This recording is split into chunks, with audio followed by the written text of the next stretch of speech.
Welcome back to the Sentinel Report. Folks, they are lying to our children. They're lying to them in history class. They're lying to them in math class. They're lying to them in every class. But science, in my opinion, is one of the most pernicious. I've seen some of these textbooks myself.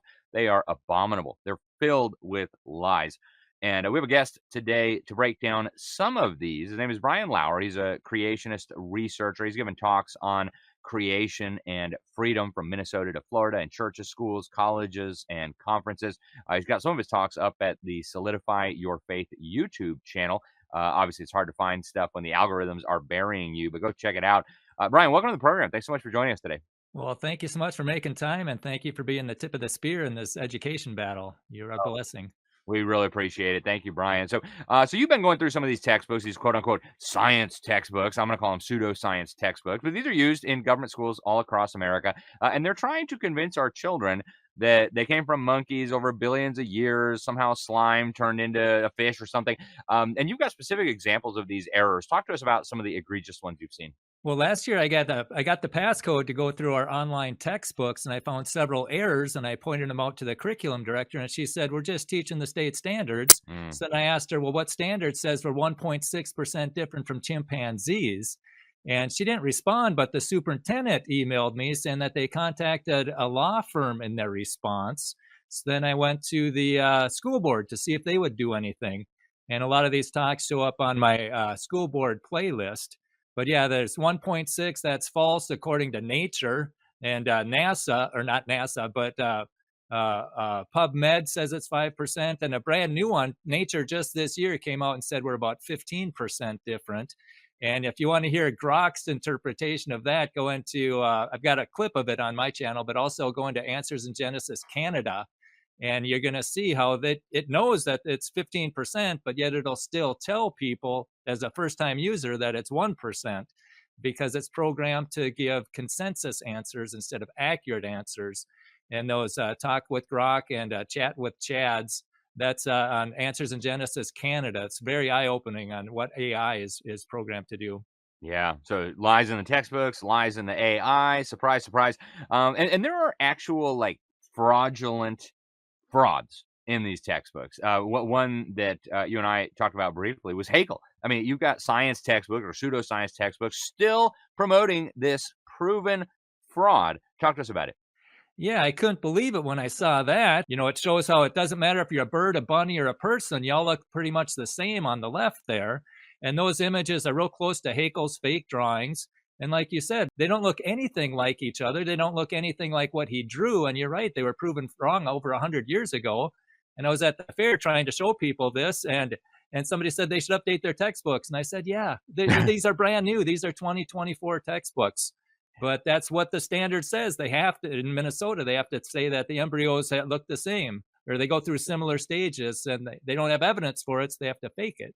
Yeah. And It's amazing, Ryan. And, the next generation pseudoscience standards, these are brought to you by the same people that brought you the Common Core horror. You'll learn about global warming. You'll learn about infinite genders. You'll learn about all kinds of total pseudoscience. You will never hear the term scientific method because all of these lies would immediately fall apart if the children understood the scientific method. Brian, why are they doing this? Why are they putting proven frauds, proven lies into the textbooks that children are learning from?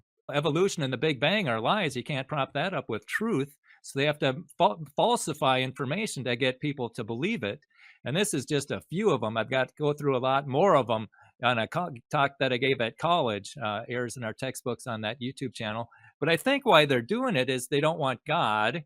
And because, if our rights come from God, now the God's in charge. But if you can get rid of God in the science textbook, science room, well, now the government's in charge.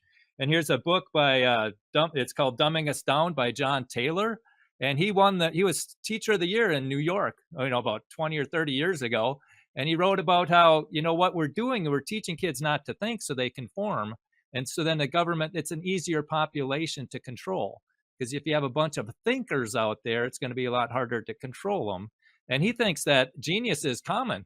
It's just that we put them into a system of education that kills their curiosity and their creativity, and then they just memorize. They don't think. They don't learn how to do those critical thinking skills. And we need critical thinkers, and we saw that during COVID. Yeah. It's so true. I love John Taylor Gatto. I've read many of his books. An incredible individual. In fact, we dedicated the first book I wrote on education. Me and Dr. Sam Blumenfeld. We dedicated it to John Taylor Gatto and some others. Just incredible information he brings out. Brian, I don't know if I've told you this, but this issue is actually real near and dear to my heart because I remember being totally brainwashed, believing that we came from slime over billions of years and there is no God. And the first time somebody asked me about evolution, I actually laughed at the guy. Like, who would not realize that evolution is a proven fact?